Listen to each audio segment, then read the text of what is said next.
అందరికీ నమస్కారం అండి. నేను మణికుమార్ని, కుంభకోణం కాపరేటివ్ బ్రోచర్ విజయవాడ నుంచి.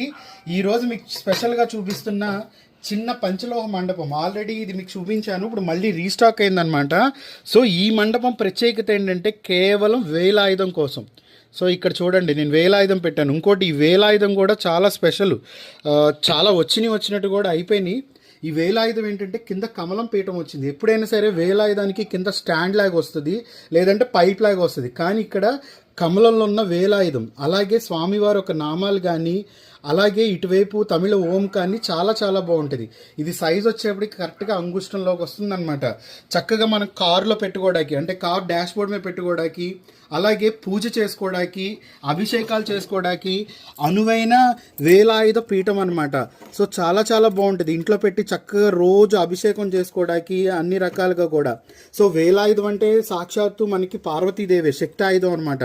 తమిళనాడులో అయితే వేలాయుధానికి ప్రత్యేకంగా ఎక్కువగా పూజలు అభిషేకాలు జరుగుతూ ఉంటాయి, నిమ్మకాయలు గుచ్చుతూ ఉంటారు. ఎందుకంటే ఇది శక్తి వేల్.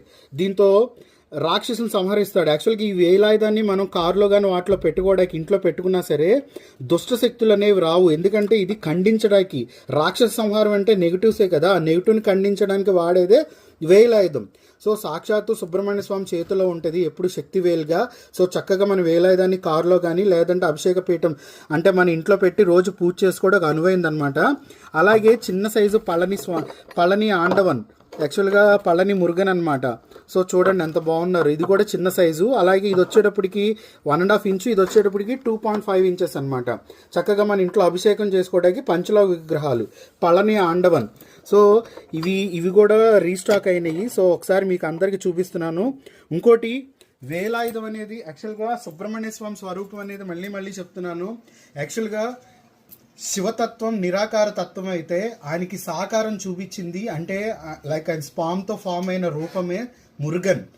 సుబ్రహ్మణ్య స్వామి ఆరాధన చేస్తే పార్వతీ పరమేశ్వరుల ఆరాధన చేసినట్టే. ప్రత్యేకంగా శివశక్తుల్ని కొలవాల్సిన పని లేదు. ఎందుకంటే ఆయన శివశక్తి స్వరూపం, ఇద్దరు స్వరూపం కలయికే సుబ్రహ్మణ్య స్వామి. ఆయన ఎక్కడైతే ఆరాధన జరుగుతూ ఉంటుందో సకల ముక్కోటి కోటి దేవతలే కాదు, పార్వతీ పరమేశ్వరుల్ని మనం సంపూర్ణంగా పూజ చేసినట్టు. అలాగే వాళ్ళ అనుగ్రహం కూడా ఉంటుంది. ఎందుకంటే సుబ్రహ్మణ్య స్వామి దేవసేనాధిపతే కాదు, లక్ష్మీనారాయణకి మేనల్లుడు కూడా. సో ఎవరికి పూజ చేసినా సరే, సుబ్రహ్మణ్య స్వామికి పూజ చేసినా సరే, వీళ్ళందరి దగ్గర నుంచి కూడా కరుణ కటాక్షాలు అనేవి ఉంటాయి. సో అంత మంచిదన్నమాట సుబ్రహ్మణ్య స్వామి ఆరాధన. సంతానానికే కాదు, జ్ఞానానికే కాదు, లేదంటే వంశాభివృద్ధికే కాదు, అన్నిటికీ సుబ్రహ్మణ్య స్వామి ఆరాధన అనేది అంత ముఖ్యమైనది.